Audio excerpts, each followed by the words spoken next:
Good morning, everybody. Welcome back to our fifth episode, the last of our series. I hope you've been enjoying it. We've been getting some great comments about the recipes and the conversation. So let's start with saying hello to Ashley, our holistic nutritional educator. Hi, Ashley. Hi, Leah. How are you today? Good. And of course, Chef Phil. Woohoo! Good morning, Chef Phil. Good morning, good morning, good morning. So today we're going to speak about the earth element and its associated flavor, sweet. The sweet taste is associated with the Chinese medicine organ system, the spleen, which is more of the digestive system. Its function is revolving around digestion and absorption of nutrients. So sweet foods are thought to influence the pancreas, the spleen, and the stomach.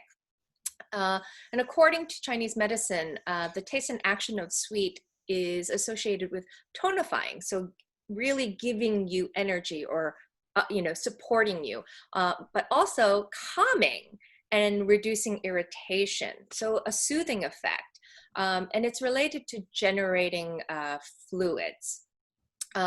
So interestingly, the reason why sweet taste has these effects or abilities is because of sweet tastes usually have high levels of polysaccharides. And polysaccharides are wonderful complex sugars, and they have found that polysaccharides actually have a function of soothing membranes in cells and promote immune functions. So a really incredible Chinese herb is astragalus, huangqi. Its starchy, sweet nature has been shown to have huge immune boosting effects, as well as it actually helps generate fluids. So there is something that these polysaccharides do to the membranes of fluid of cells to help with fluid metabolism. So sweet is a truly sort of innate desire in ourselves, and biologically it was a survival mechanism for humans to help sort of direct them to nutritional substances. It's one of the three basic macro substances needed in nutrition to fuel our bodies: sugar, protein, and fat. So Ashley, could you tell us a little bit more about the background of the nutritional value of the sweet taste? So when we think of sweet, we often think of sugar. And while today we can have a negative connotation of sugar because we think of white table sugar, which is added sugars, which can have a negative effect on the health because of inflammation. Natural sugars, which are natural carbohydrates, which you find in things like fruits and vegetables and grains, are actually really beneficial for the body. We need carbohydrates. It's our main source of fuel in the body. It's what gives us energy, as you mentioned. It's what makes the body keep going. So if you ever feel like you don't have enough gas in the tank, it usually means we don't have enough carbohydrate. We don't have enough blood sugar for the body and the cells to feed off of, because the cells need that carbohydrate, that glucose to burn for energy. So sugars in that sense are really beneficial for the body. And if we think back to our heritage in being hunter-gatherers, finding sweet foods was a bit more work.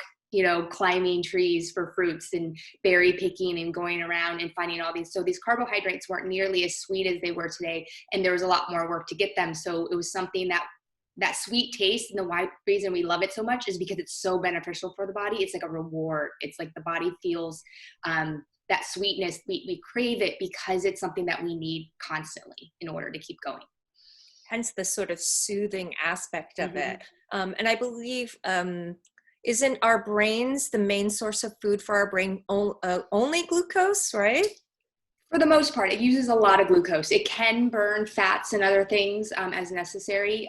The body's really also designed for famine. So when we don't have enough food, it will burn other fats and use that. And the brain is made of a lot of fat and protein. But for the most part, you can see it in yourself. If you haven't eaten, if maybe you've skipped lunch or skipped breakfast, or you've gone a long time without a meal, you're going to have more brain fog. You're going to be a little less sharp, maybe irritated and moody is a real sense of your blood sugar is too low. You don't have enough. It doesn't support the brain. So yeah, it definitely is needed for brain health. Great. So Chef Phil, what are you making for us for our brain health today? Well, I think when people think about sweet, right away they think about dessert. And I wanted to go off on a tangent just to let you know that there are other items and other ingredients that you can use that contain the sweetness and the natural sugars and can be very pleasurable to the palate. So what I decided to do today is do a chilled tomato soup. We're in a season right now that tomatoes right now from California are coming in really nice. And soon in our own region, we're going to have some really beautiful tomatoes falling off the vines. So I thought, Leah's even growing them at home in New Jersey. And New Jersey actually really grows some good tomatoes. Jersey tomatoes. Jersey tomatoes. So what I did was, it's a little different than making a classical tomato soup where you actually would take what you call your mirepoix, which is your carrot, celery, and onions, and sweat them in a little bit of fat, and then add your tomato product, and then cook that and actually puree it, and you have a tomato soup once it's seasoned. I roast my tomatoes, with my mirepoix. I don't use the carrots because the carrots will change the flavor and they contain sugar as well, but I wanted more of that tomato flesh and that tomato flavor. So I roast it. By roasting a product that has a higher sugar content, the sugar actually caramelizes a bit in the product.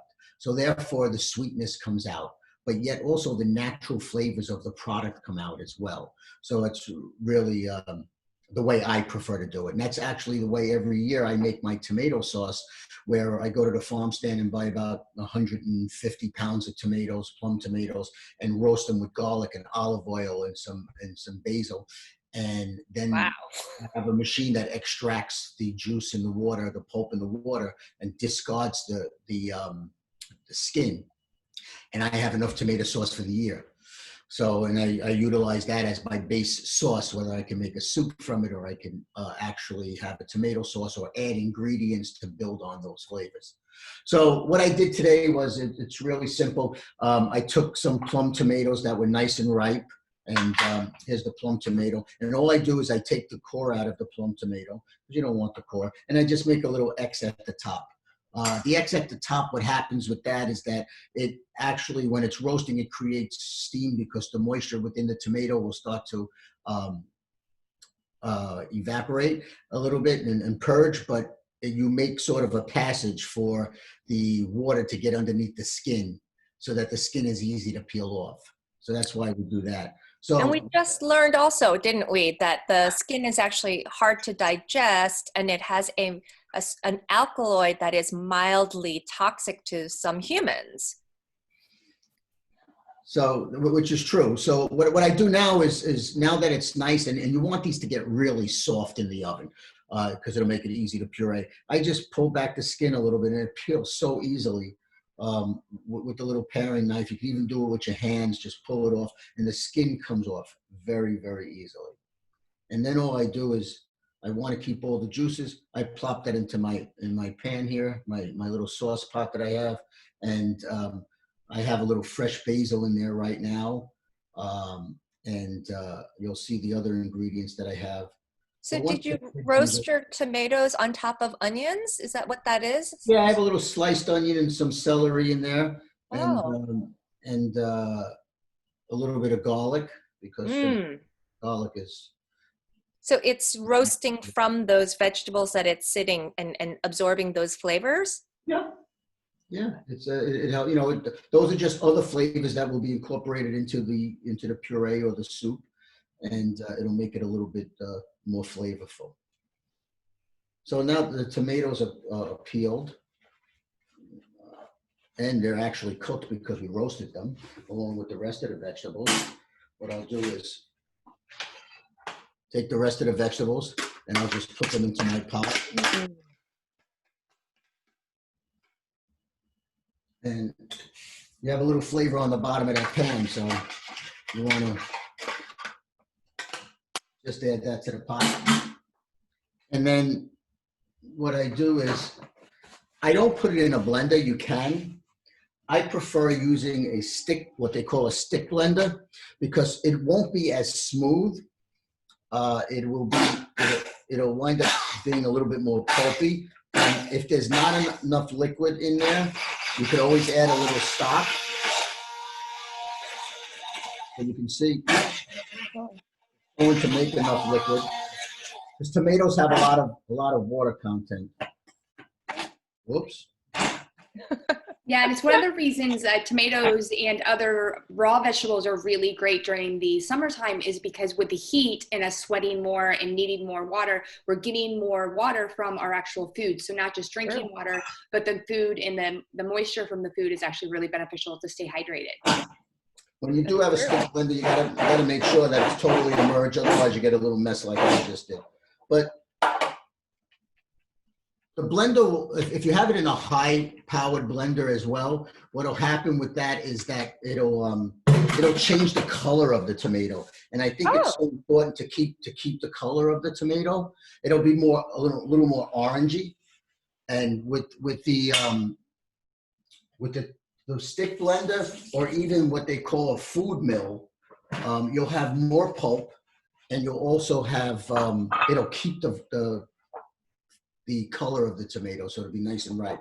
So that's basically what it's going to look like. Now I have some already that I have from my my sauce of my jarring my tomatoes, and this was made exactly the same way, but I chilled it. So, and it's nice and cold. And you can have this hot, you could have it cold, but when you're getting into the warmer months, a lot of us don't always want hot soup. I enjoy soup all year long, but to have a nice cold soup on a hot day, it's really, really nice. It's refreshing, and you're getting all the great nutrients, and you're also getting some great flavor. So I hit it with a little bit of salt, a little bit of black pepper. Now we already have some vegetable in there, as far as the celery, the onions, the garlic. I just put a little bit of vinegar. And is it the vinegar that's going to also bring out the sweetness? Yeah, the vinegar will help bring out the sweetness. Okay. And clean spoon to taste. Yeah, that's pretty nice. And cold tomato soup is really, I don't know, I enjoy it. It's just so refreshing. And not for anything, it'll make a great Bloody Mary also. So I'm all for that. Just another thing, what I want to show you before I plate it up, I take these little cherry tomatoes, or sometimes they're called sweet 100s. They come in different colors. I cut them in half. I put them on a little sheet pan. I put a little 10x sugar, powdered sugar. Okay. I put them in the oven overnight, and you get like little oven dried tomatoes that also are kind of sweet. It'll give you a different texture in the soup. And I put them on 175 degrees for about maybe 6-8 hours overnight in the oven, just nice and slow.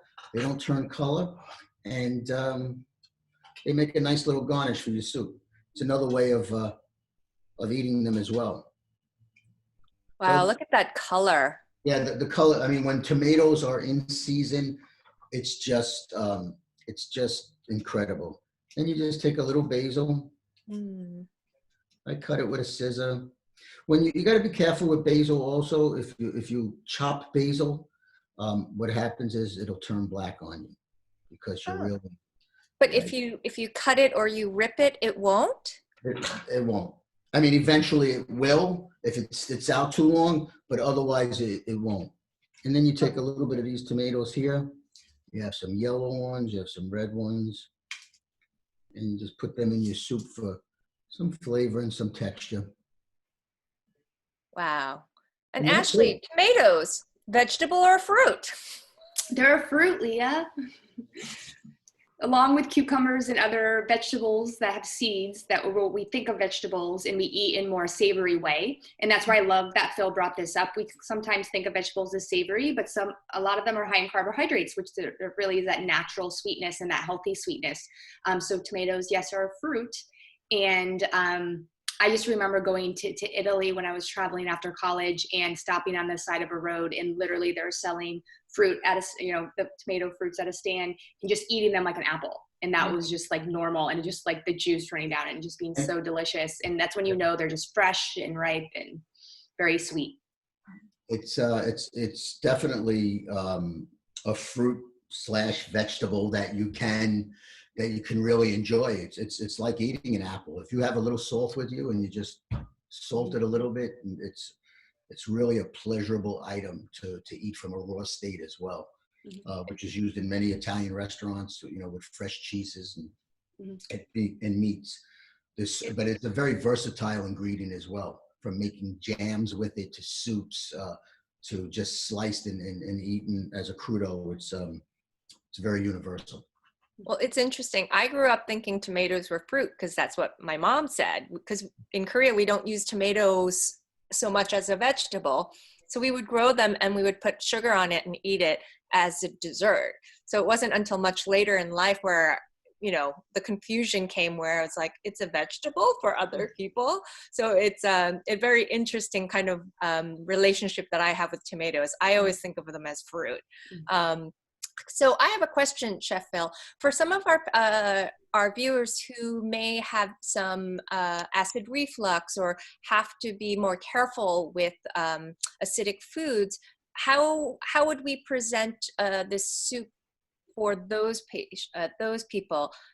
I know that there are certain tomatoes that are more low acidic. They're like more the yellow tomatoes or something like that. Can you speak a little bit about how to prepare foods that are considered highly acidic? Well, I'm one of those individuals that suffer from acid reflux, and if you cook your tomato for a period of time, if you just did it for 45 minutes and you're done, and it was a high acid tomato, you're going to get that acidity, and it might affect you. But if you cook it longer, okay, the acidity kind of is reduced. A lot of people say put a touch of sugar in your tomato sauce or your tomato soup. I don't normally do that. But there are a lot of individuals out there that will add a little sugar they say it helps cut the acidity. I believe in just cooking it longer. If you cook it longer, the acidity is lessened. So the slow sort of roasting of those small cherry tomatoes, and with the inclusion of the powdered sugar, will really bring some of that acidity down when you're adding them as garnish. Yeah, and as far as like those tomatoes, like cherry tomatoes, grape tomatoes, I've never found those to bother me as much as far as the acidity. I think it's more when you buy canned tomatoes, and because there are also some canning facilities that put in other ingredients to have them, survive longer. Yeah, and so you'll find things like that might offset it as well. But with fresh tomatoes, and as long as you make a fresh tomato sauce, I have never had a problem since I'm canning my tomatoes, drying my tomatoes every year with acid reflux. But some tomatoes, depending on what's happening and how they're produced or canned, I find affect me a lot more. Right. And it's interesting, considering that the natural sweetness taste is supposed to be actually soothing, right? So traditionally in Chinese medicine, there's a recipe for like hysterical women or hysterical children. They're given a porridge with dates in it for that sweetness to calm them down. So we always equate, don't give our children sugar, it'll hype them up. We're talking about like processed sugar.